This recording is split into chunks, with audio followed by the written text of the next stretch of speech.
afternoon. Thank you for the life of each and every one. Thank you so much for this opportunity that we will listen to the word.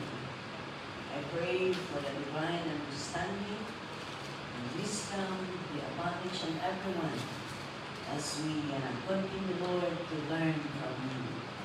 Bless your word, bless each and everyone's heart, O God.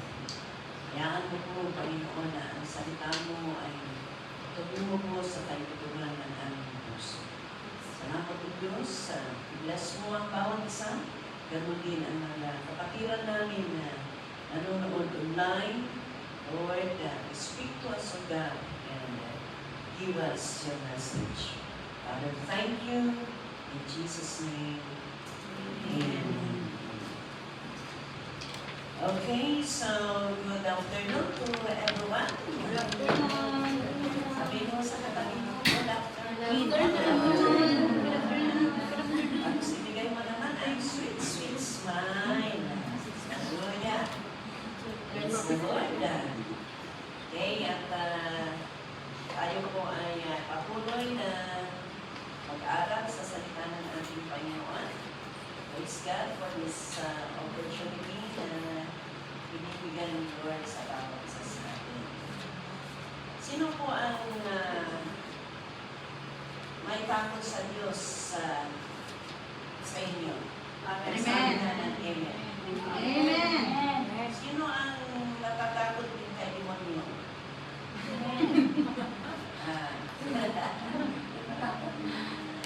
Hallelujah.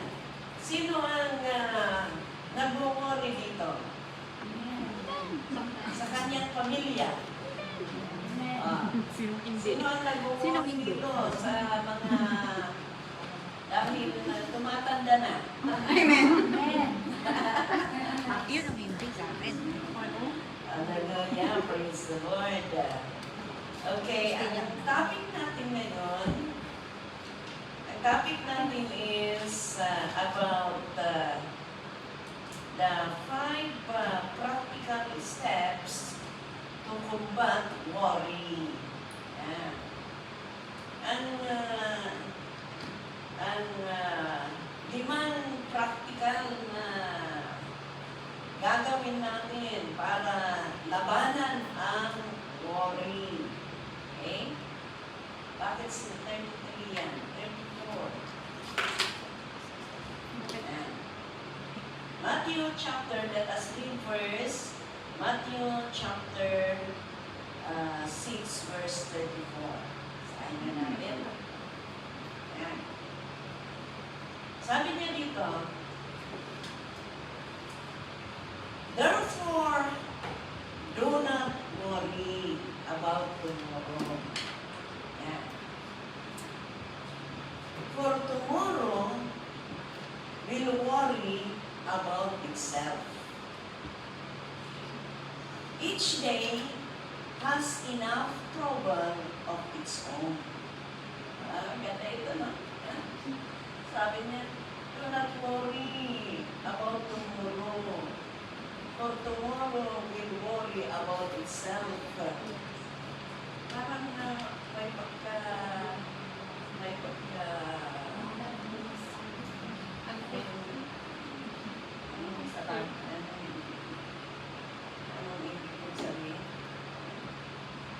do not worry about tomorrow. Huwag ka daw Huwag ka daw mag-alala para bukas. Dahil ang bukas, siya ang nag-worry sa kanyang sarili. Each day has enough trouble of its own. Yeah. Kaya, ibig sabihin, talagang may worry. Huh? May nag-worry about tomorrow. Yeah. Sabi ko kanina, baka may nag-worry niya dahil tumatanda na. Yeah. Pero mga bata pa naman kayo. Bata pa kayo. For tomorrow will worry about itself. Huwag kang mag-alala para bukas. Dahil ang bukas ay may sarili siyang worry. Yan. Huwag kang mag-alala. Dahil everyday, ang tumuro natin, may sarili-sariling problema yun. Iba ngayon, iba bukas. Eh sabi niya, each day has enough trouble of its own. Kaya, titingnan natin kung paano natin labanan ang mga worries sa buhay natin. Okay. Unang-una is pray. Pray. Yan. Panalangin. Umiyak ka na lang sa Panginoon. Manalangin ka lang sa Panginoon. Kung nag-aalala ka sa ibang bagay, nag-aalala ka sa pamilya mo, nag-aalala ka sa asawa mo, nag-aalala ka sa anak mo, nag-aalala ka sa mga kapatid mo, malayo ka din naman. Di ba? Malayo din naman tayo. Kaya lang gagawin natin, wala tayong magawa dahil malayo tayo. Pero may solusyon. Anong gagawin natin? Pray. Pray. Isumbong natin sa Panginoon. Alam niyo, ang prayer is communication. Kaya isumbong na lang natin sa Panginoon. Kung may problema tayo, isumbong natin sa Panginoon.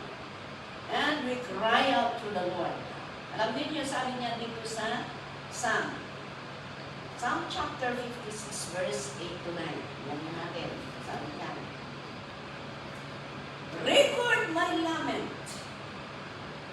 list my tears on your scroll.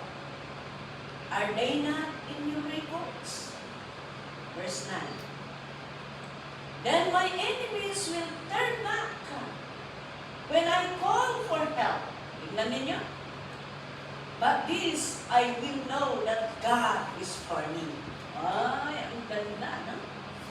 I-record mo. Ibig sabihin, yung tao, yung awa natin, yung tears natin, huh? Yung pag-iyak natin sa Panginoon. When we cry out to the Lord, when we pray and cry out to the Lord, ay maganda yung sabi niya, record my lament, list my tears. Naisusulat pala yung, tingnan ninyo, naisusulat pala yung ano natin, yung luha natin. Pero hindi ka, yung luhaan na para kay Lord, hindi yung luha, lumuluha ka dahil iniwan ka yung boyfriend mo, iniwan ka, ay nag-iniwan sa iyo, kaya umiiyak ka, o frustrated ka, gano'n. Itong nai-record na ito, naiyak, yung talagang nai-spend mo na iyak para kay Lord. Umiiyak ka na nananalangin, umiiyak ka rin sa kaluluwa. Yan. Nakalisti pala. Mayroon pa yung sabi niya na, put it in the Bible. Sabi niya, I don't know, I forgot what the verse is like. Yan. Nilalagay pa sa bote. Gaano kaya yung bottle ng tears mo, gaano kaya kadami? Hallelujah. Praise the Lord. Gaano kaya kadami ang tears natin na nailalagay sa bottle? Oh! Malapit na bang mapuno? Or tuyo-tuyo pa ang bottle mo? Dahil hindi ka na nailalangin. Nakakahiya naman kayo. Then my enemies, tingnan ninyo, will turn back when I call for help. Yan ang power ng panalangin.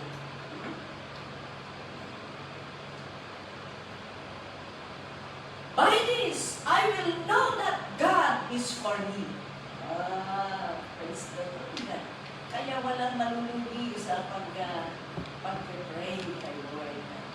Yan. Hindi nasasayang. Kahit ang mga tears natin, kahit ang mga luha natin, hindi nasasayang. Did you count? Yung verse na sinasabi ko.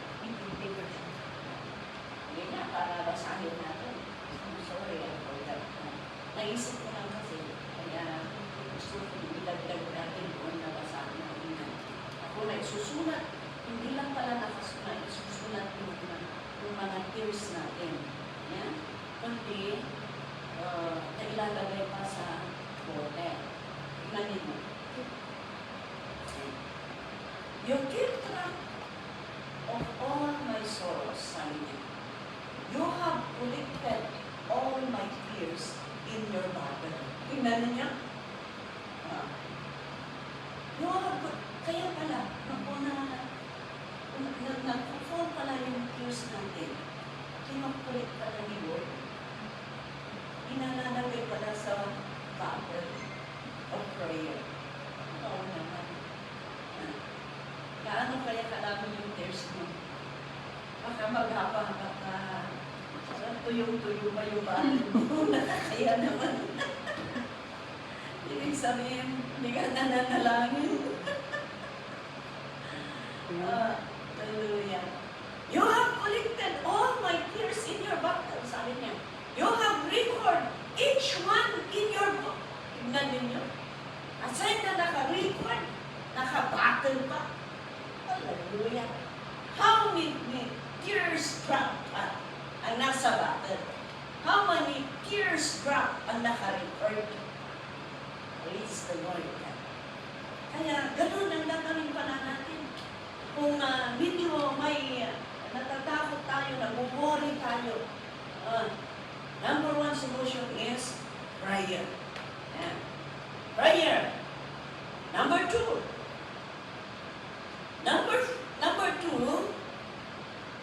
to combat worry is focus on God's attributes. Yeah.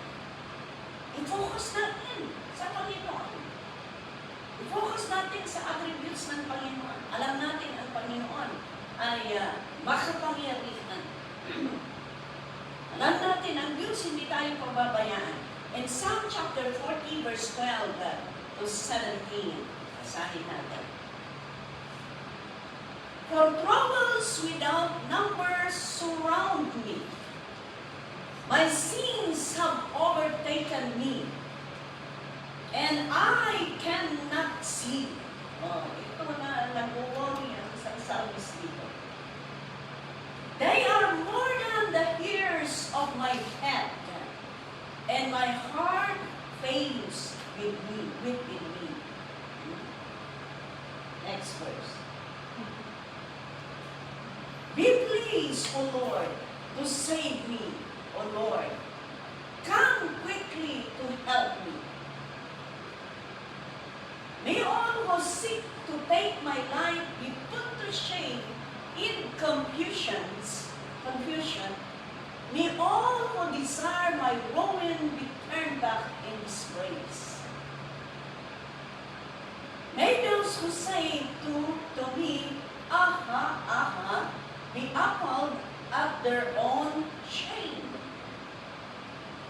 But we all who seek you rejoice and be glad in you.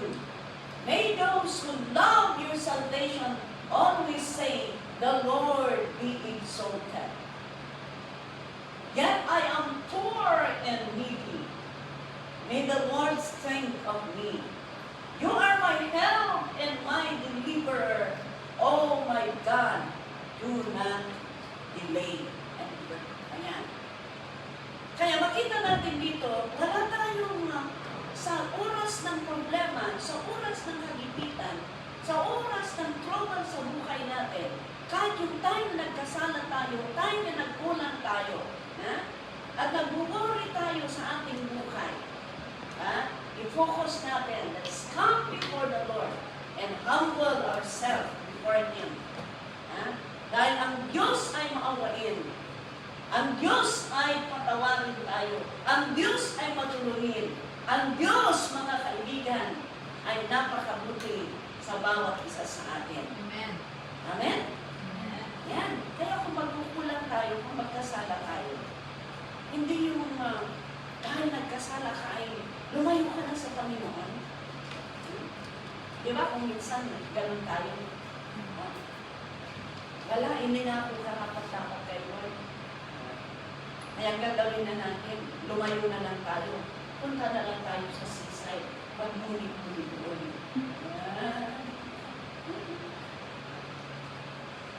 May time noon na, I don't know kung yung time nila Sister Doris noon. Yung time ni Sister noon, mga Monday group noon, ay nag-evangelize din sila doon sa sa seaside. May isang nadatang nila noon na nag-worry. Bakit nag-worry? Dahil hindi daw niya makontak ang asawa niya. Hindi daw niya makontak ang asawa niya. Kaya, ang ginawa niya, sabi niya, siguro before that, baka may misunderstanding silang mag-asawa. Kaya noong nag-be off, pumunta sa seaside, hindi niya makontak-kontak ang asawa niya. Ang ginawa niya, sabi niya, kung hindi ko makontak, last na ito. Sabi na niya, last na ito. Kung hindi ko makontak, tapos niya bye-bye. Suicide na ako at basta doon sa sea. Pagpakamatay doon. Tapos, last na, talagang yan ang desisyon niya na tinatawagan niya yung asawa niya. Talagang hindi man niya makontak. Tamang-tama naman, nandoon yung mga kapatiran. Nagbigay sila ng trucks. Tapos yung ibinigay nila yung trucks sa kanya. Nung pagtingin niya daw sa trucks, pinakasulat doon sa trucks, "Whom do you blame?" "Whom do you blame?" Nakasulat na niya, diba? May trucks tayo na gano'n, "Whom do you blame?" sabi niya. Bakit asan kaya yung tao na napananahal-voice with DJ na-evangelize niya? Talagang nag-worry. But praise the Lord dahil inabutan ng ibang pulyo. Kaya hindi natuluyan nag-suicide. Tingnan ninyo mga kaibigan. Dahil sa evangelism, maraming nasisave. Aming nasisave. Kaya, ganun po ang gawin natin. Wala tayong ibang tatakbuhan sa oras ng problema, sa oras ng nagigwitan. Kahit man nagkamali tayo, ang napakaganda pa rin natakbuhan natin ay i-focus natin sa Panginoon. Dahil ang Diyos ay napakabuti. Amen? And Psalm chapter 56 verse 11. In God I trust. I will not be afraid. What can man do to me? Ayan. Kaya mag-trust tayo sa Panginoon. Yan ang napakaganda gawin natin. Mag-trust tayo sa Panginoon. Dahil walang magagawa ang tao sa atin kung nasa Panginoon tayo. Diba ba? Hebrews chapter 4 verse 16. Ano sabi ko? Let us then approach the throne of grace with confidence, so that we will receive mercy and find grace to help us in our time of need. Yan. Lalapit tayo sa Panginoon na may buong puso, because we can find grace with confidence, sabi niya, kung tayo po ay lalapit sa Kanya. So that we will receive mercy and find grace to help us in our time of need. Tingnan ninyo. Kaya, praise the Lord, napakaganda po ang talagang ang Panginoon pa rin ang ating lalapitan. And I believe as we continue to focus on the Lord, as we continue to pray to the Lord, God will listen and God will answer. our prayers. Amen po ba? Amen. Hallelujah. Okay. Number 3.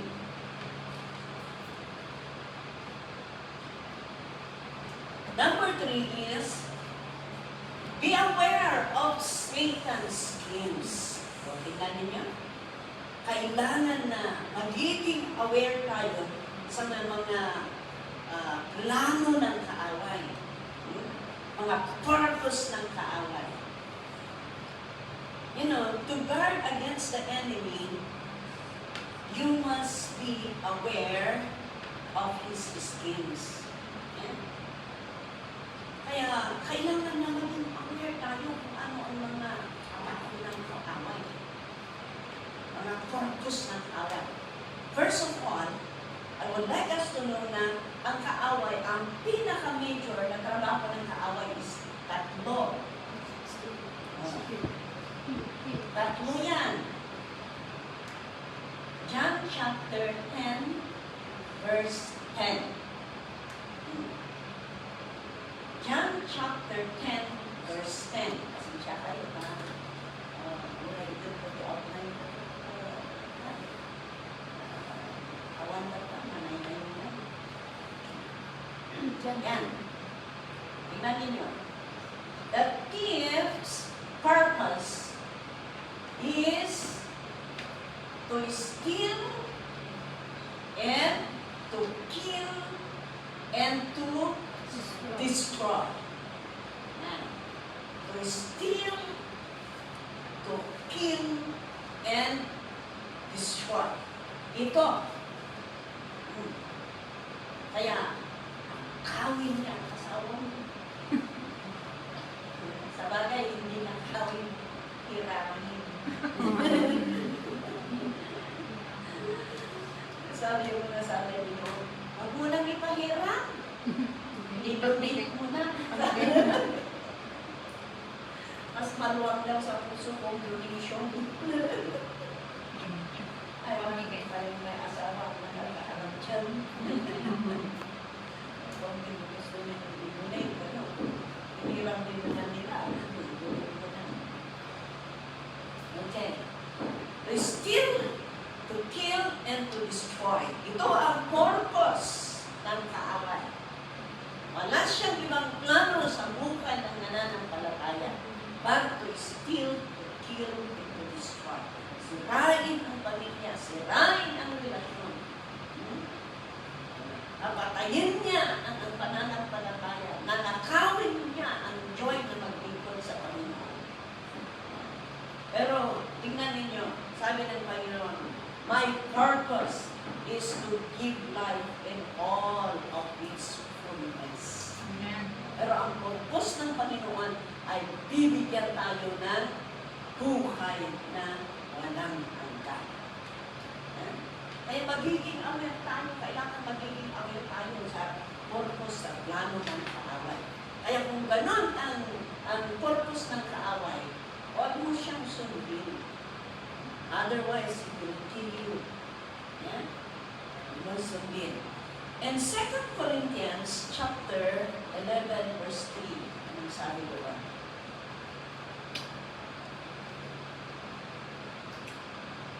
Sabi niya, but I am afraid. Ito po ang sabi ni Paul sa mga Kristiyano doon sa Corinthians, sa Corinto. Sabi niya, pwede bang i-ano mo sa verse 2?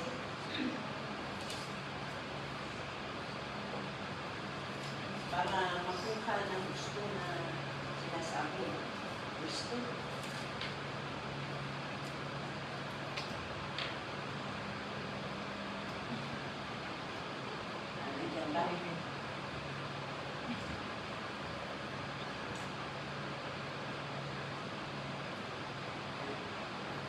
Sabi ni Apostle Paul, sabi niya, I am jealous for you. Sabi niya sa mga taga-Mandigro.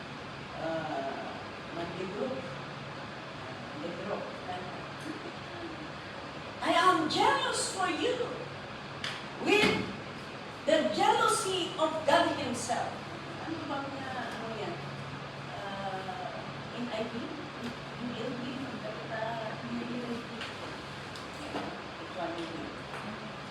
pwede bang NIV para mas yan. I am jealous for you with godly jealousy. Yan. Mayroon pa lang godly jealousy. May demonic yun. Yan. Tapos sabi niya, I promise you to one husband. Yan. May promise kayo ng one husband. Sino yung one husband na sinasabi? To Christ. Oh, mention doon. Ang husband na sinasabi, to Christ. Tapos sabi niya, so that I might present you as a pure virgin to Him. Para ipresenta kayo to Christ as pure virgin to Him. Natatakot si Apostle Paul. Mayroon siyang godly jealousy dahil in-promise niya kay Lord na ipresenta niya ang church ng Corinto na pure and virgin. Tingnan ninyo. Next verse. But I am afraid. Ito na. Kaya maunawaan natin. But I am afraid, sabi niya, that just as Eve was deceived by serpent's cunning, your minds may somehow be led astray from your sincere and pure devotion to Christ. Tingnan niyo?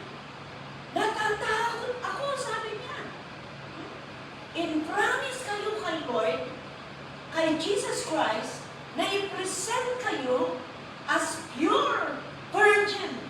Sabi niya. Pero natatakot ako, baka ma-deceive kayo ni Satanas. Ma-deceive kayo ni serpent's cunning. At yung mind ninyo ay maulaw. Yan. Oh. And your minds may somehow be led astray from your sincere and pure devotion to Christ. Doon natatakot si Paul. Baka masira yung paglilingkod ninyo sa pamamagitan ng serpent's cunning. May ayaw ni demonyo. Maulaw, di jay mayo. Mayadayo kayo kanya po. Mawala yung sincerity ninyo, yung pure devotion ninyo sa Panginoon. Doon natatakot si Paul. Alam niyo, ganoon natatakot ang mga alagad ng Diyos. Sa kanilang binabantayan na kanilang mga members. Dahil tingnan ninyo, kahit sa verse 2, alam niyo doon sa verse 2. Sa verse 2, ito, sabi ni Paul, I am jealous for you with godly jealousy. Sumahan kayo ng mas kaon mo. Ang damdaman kami, godly jealousy, mas kaya piya, kay lulungin, kay panagsabi kay Apo. But there is very, very important that we can learn from him. Sabi niya, I promise you to one husband. Sabi niyo po, sino yung husband? Sabi niya, to Christ. Anong karugtong sabi niya? So that I might present you as a pure virgin to Him.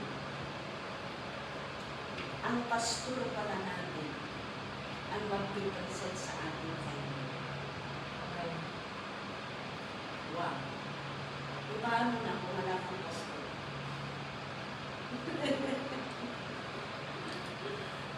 Remember, the pastor of this church, Essential Moses. May pastor tayo. Kaming mga pastor nyo, katulong ni Bishop Moses. I might present you as a pure virgin.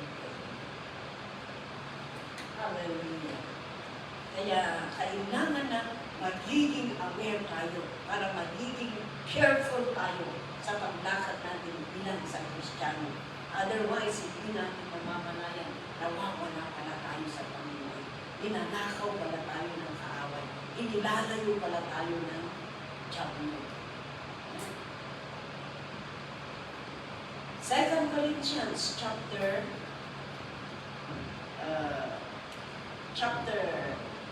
2 verse 11. Ano yung sabi ko?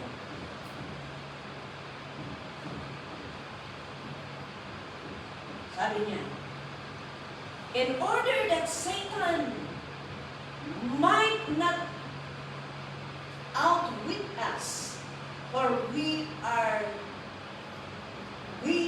not unaware of his schemes.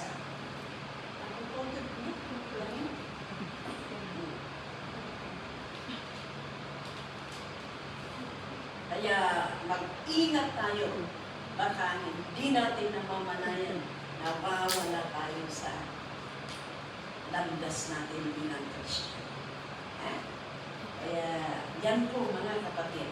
Okay, ano ang number natin? Number 4. Number 1? Pray. Number 2? Focus. That's attributes. Number 3 is be aware of Satan's schemes para makumbat natin ang worry sa buhay natin. Number 4 is focus on eternity. I-focus natin sa mga bagay-bagay na makalangit ang ating mata at ang ating paglilingkod. And Colossians chapter 3, verse 1 to 3. Anong sabi doon? Na kayo man kagbasa. 1, 2, 3. Kayo ang magbasa. Since then you have been raised with Christ. Set your hearts on things above, where Christ is seated at the right hand of God. Set your minds on things above, not on earthly things. For you died, and your life is now hidden with Christ in God. Ayan. Okay, sa verse 1, anong sabi doon? Praise the Lord. Sabi niya, since then, you have been raised with Christ. Tayo mga nananampalataya sa Panginoon. Tayong niligtas ng Panginoon sa pamamagitan ng kanyang pagkamatay sa cross at siya po ay nabuhay muli. Sabi niya, set your hearts on things above. Kaya, yung puso natin, sana focus kay Lord. Mga bagay-bagay na makalangit. Where Christ is seated at the right hand of God. Set your hearts. Tingnan nyo, baka hindi fully committed yung heart mo. Baka half-hearted. Nahirap yan. Ano sabi sa verse 2? Set your minds on things above. Your heart, things above. Your minds, things above. Yung mind pala at yung heart natin kailangan nakalinya sa Panginoon. Praise the Lord. Not on earthly things. Hindi yung makamundo. Kasi yung makamundo talagang hihilain ka. Hihilain ka talaga. Kaya kagaya ng mga napag-aralan natin sa mga previous studies natin, na Egypt or Egypt, picture ng yun. Ang Egypt, ang daming offer yan. Anong mga offer? Mga bread, mga meat, mga hotpot, mga all you can, mga, ano pa? Mga cucumber, mga onions, sabi niya doon. Maraming offer, kaya mga Israel, gusto nila pupunta doon. But we praise the Lord, Isaac, listen to the Lord, and he did not go down to Egypt. Tinayuan niya ang kanyang pananampalataya. That's why God blessed him. Talagang focus niya sa kanyang pananampalataya. Kaya kahit hindi siya bumaba, hindi bumalik sa Egypt. Kaya i-bless ng Panginoon. I-bless ng Panginoon. Si Isaac. And he became a very, very wealthy man. Sabi niya doon. Kaya focusin natin na ating paglilingkod sa Panginoon. Kahit yung puso natin. Huwag natin kasi kakayaan na i-snatch ng Panginoon o i-divert ng Panginoon ang mind natin. Amen. Kaya bantayan natin. Kung kontra sa kagustuhan ng Panginoon, ang nag-whisper sa mind mo, you better rebuke. You better rebuke, for example, di off mo. Sabi ng Hindi, siya ka na.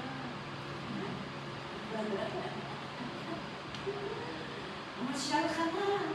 Matagal ka na dito sa mundo. Wala ka pang pinasyal. Ang iba naman, sabi niya, mamutang ka na. Maraming nagpapautang sa ano. Ganon, whisper ng mga kaaway yun. Once na kontra sa kagustuhan ng Panginoon, alam mo na. Alam mo na. Hindi galing kay Lord yan. Enemy is trying to snatch you, trying to steal you. Then kung ninakaw ka, sisirain ka, kung sisirain ka, papatayin ka. Ganun ang strategy ng kaaway. Kaya huwag kang magpalinlang sa kaaway. Set your minds on things above, not on earthly things. Paano natin iset our minds? One way is coming to the house of God. Magdakat mo rin, mababantayan yung isipan mo sa pamamagitan ng pag-awit, pamamagitan ng makikinig sa salita ng Panginoon. Tingnan ninyo. How to have a mind of God. Paano mapalitan ng mind of God ang mind natin? Sa pamamagitan ng pagbabasa, pamamagitan ng pakikinig, pamamagitan ng pag-aawit para sa Panginoon. Iso nakastray, kaya ganito. Napapansin na ninyo na kung umaawit ka, kahit lalabas ka dyan sa labas, ang inaawit mo, inaawit mo. Yes. Kahit nasa labas ka o kung saan ka, kung nagkakalalalim mo sa church o nakikinig ka ng music, mamaya, kung ano ang last na inaawit mo, last na napakinggan mo, yan ang inaawit mo. How do you experience that? Because your mind na kalitan. Hallelujah. For example, ano yung last na naawit natin kanina?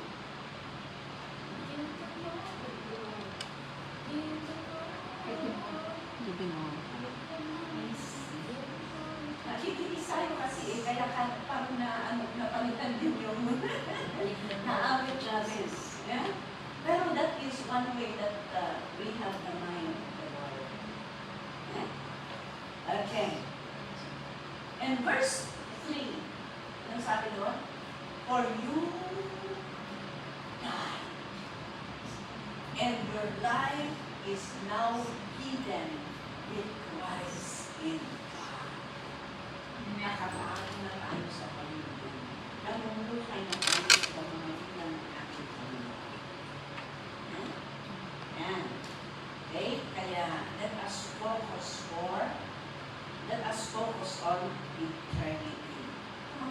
bagay-bagay na makalangit.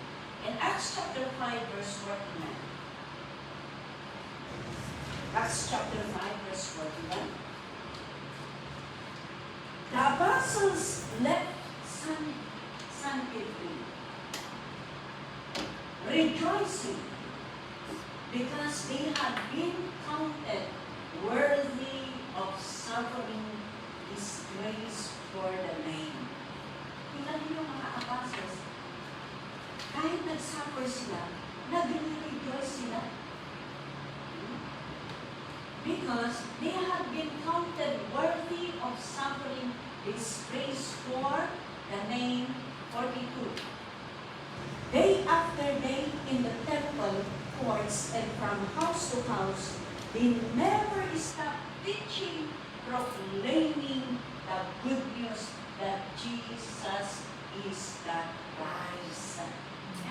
Nakafocus sila kasi sa eternity. Na kahit na-tennis din sila, kahit anong nangyayari, nandun pa rin yung kagalakan sa kanilang puso. Doon pa rin ang kagalakan sa kanilang puso. At hindi sila, sabi niya dito, day after day in the temple courts, from house to house, they never stop teaching and proclaiming the good news that Jesus is the Christ. Kaya, i-focus pa rin natin yan. Huwag natin kakayaan na yung pag-iisturbo sa pananampalataya natin ay sila ang mananalo sa buhay natin. Kundi ang gagawin natin ay yung mga makalangit na gawain, paglilingkod sa Panginoon, yan pa rin ang ipopokus natin. Amen. Amen. Yan, kapatid natin, kahit umuwi sa Pilipinas, tuloy ang paglilingkod. Ganun dapat. Hindi lang ang mga, dito lang sa mundo, ang paglilingkod. Pag uwi mo sa Pilipinas, wala na. Hindi ganun. O naglilingkod sa Pilipinas, kung nag-abroad ka na, wala na. No. Wherever we are, titignan, i-focus pa rin natin sa mga makalangit because yung ginagawa natin para sa Panginoon, these are all eternal. Amen. Yung lahat ng ginagawa natin para sa sarili natin, para sa pamilya natin, dito lang yan. Dito lang yan sa mundo. But all your services, son, for the kingdom of God, that is eternal. So dahil ang tuloy, kaliwardan. Nakaharap tayo sa Panginoon, hindi tatanungin niyo, magkano ang suko mo sa Panginoon. Tatanungin niyo, ilan ang kaluluwa na nakiyakan mo sa Panginoon. Praise the Lord, hallelujah. And the last one. The last one is always trust Jesus. Trust the Lord. Ito po ang ating gagawin. Kaya sabi niya sa Proverbs chapter 3, verse 5 to 6. Trust in the Lord with all your heart, and lean not on your own understanding. Ayan. Kaya let us trust the Lord. Huwag tayong mag-trust sa sarili natin kalaman. Dahil wala, hindi natin kaya. Hindi natin kaya. Trust in the Lord, sabi niya. In all your ways, acknowledge Him. Sa lahat ng ginagawa mo, sa lahat ng iniisip mo, sa lahat ng isang buhay mo, acknowledge Him. At sabi niya dito, and He will make your paths straight.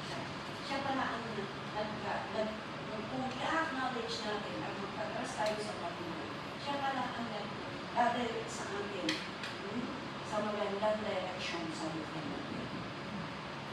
Siya pala ang magbibigay ng direction sa atin. And we know that if God will direct us, the ending is eternal. The ending is eternal. Pero kung alam mo na Diablo ang magda-direct, akala mo, alam niyo si Diablo, ang daming mga offer yan. Pero ang hindi niya, distraction.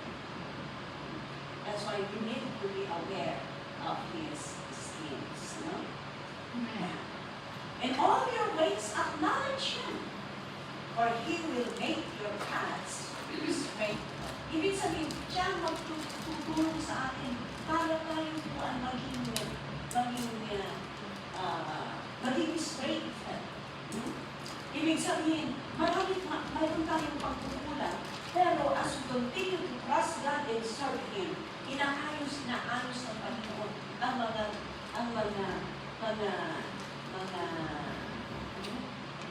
kumal-kumal, ang mga pagkukulan, ang mga lubak-lubak sa buhay natin, lubak-lubak.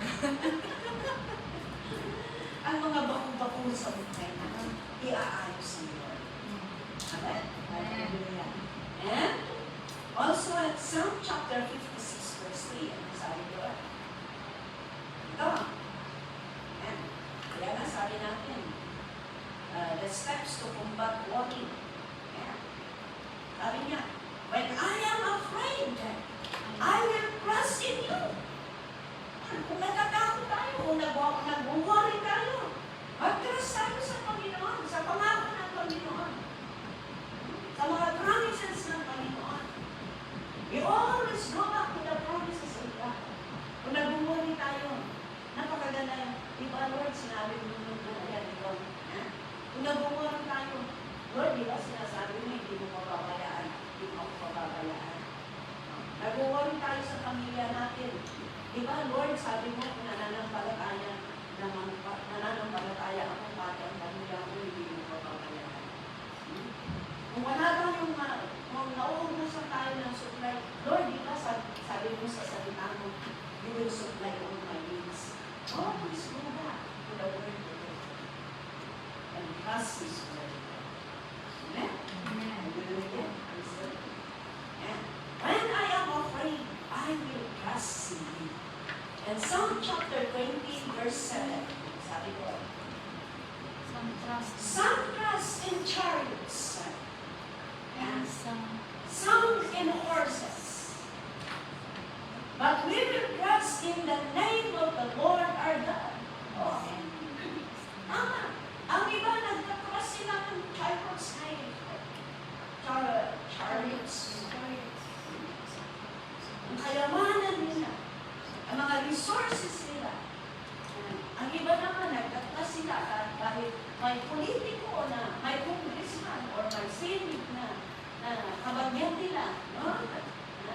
Ang iba naman dahil may pera sa bangko. Ang iba naman, literal may horses. Pero sabi niya, but we trust in the name of the Lord our God. Amen? Amen. Hindi natin alam kung anong mga Panginoon. Tignan mo yung isa pastor natin. Saturday na. Pagdating ko, punta ako sa mga kasi matamagal na ako ng Panginoon. Pagdating ko doon sa ano, tinala ako doon sa Bible study nila sa Square Park. Pagdating ko doon, ay, nandun sinabi nila sa akin. Biglang sila, siyempre wala akong sila dahil nila kung yung sila. Alam mo, pastor, namatay na yung sa pastor natin sa amin. Sabi nila. Tapos yung isang kapatid sa akin, pupunta daw siya sa prayer meeting sa bahay namin, sa bahay ng namin namin. Hindi na nagkaroon ka sila.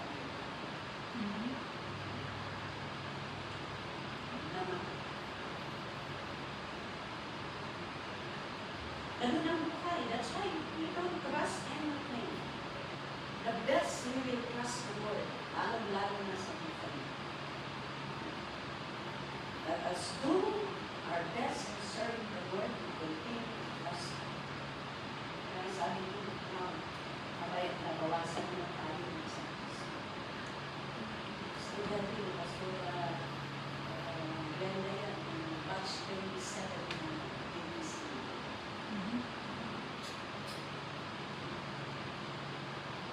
Hallelujah. Kaya, let us trust the Lord. In Psalm chapter 9, verse 10, sabi niya dito, those who know your name will trust in you. For you, Lord, have never forsaken those who seek you.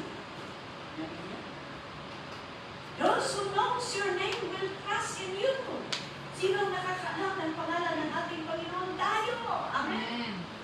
For you, Lord, sabi yung psalmist, have never forsaken those who seek you. Kimo tatalikuran ang talagang maglilingkod sa iyo. Makakatanong na rin, bakit yung sabi ng pastor na bakit nagsaliti naglilingkod naman kay Lord? Naglang mo siguro sa lahat. Imagine, yung pastor mo yan, 2,000 million. Real hindi siya pupunta. But I believe that because he is in the service of God. Hindi natin alam. Pero alam pa rin natin, once na isang tao ay naglilingkod, tunay na naglilingkod sa Panginoon, anuman ang mangyayari, may plano kami ng Panginoon. Alam natin ang plano ng Panginoon, it is for good for the people who will seek Him. Amen? Kaya tuloy po tayong maglingkod sa ating Panginoon, patuloy natin gagawin kung ano po ang dapat natin gawin na para po sa kaharian ng ating Diyos. Sabi natin, how to combat worry? Unang-una, prayer. Pray, always pray. Alam niyo yun, yung prayer nito. Prayer is communication. Communication is salvation. Kaya habang nakikipag-pray, makikipag-communicate kay Lord, lumalapit yung relasyon mo kay Lord. Kung makita ng Panginoon ang tunay ng pag-lingkod mo sa Kanya, God will use you. Why? Because God will reveal His secret to you. Reveal niya ang secret niya sa iyo. At once na mas lalo kang makikipag-communicate sa Panginoon, mas lalo kang gagawin mo. Pero, God will give you kung hindi mo alam manalangin. Hindi mo alam manalangin, wala na. Kaya importante ang manalangin. Importante na mag-kneel down tayo, mag-cry out tayo sa Panginoon. Anyang may problema tayo, anyang may pakalandanagan tayo. Susolusyon na ang pagintulong. Kararating niya ang Diyos. Amen? Kaya sabi nila, the answer of our prayer is just between the need and the Lord. The answer ka mo, kararating tayo between the need and the Lord. Ibig sabihin, yun nila. Amo yun din siya hindi siya alimalo na nakalakan. Giraffe. Siya sa unang bilang? Nakalakan? Pamarap. Ha? Pamarap. Ano? Pamarap. Buwang isang nuwi. Hindi giraffe. Ano na? May ano dito mo? Rhino. May bukol dito. Camel? Camel po ba to? Kabal ba yun? May kabal. Ano ba yun? Yung before na ilagay mo ang nililaw? Camel. Camel.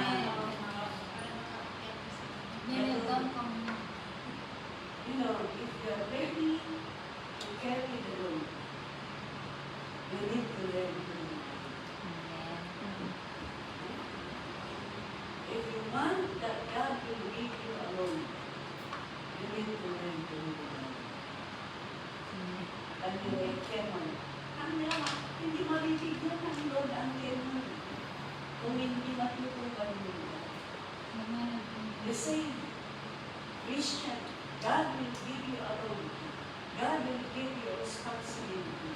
God will give you work unless you learn to do that. You got it? Amen.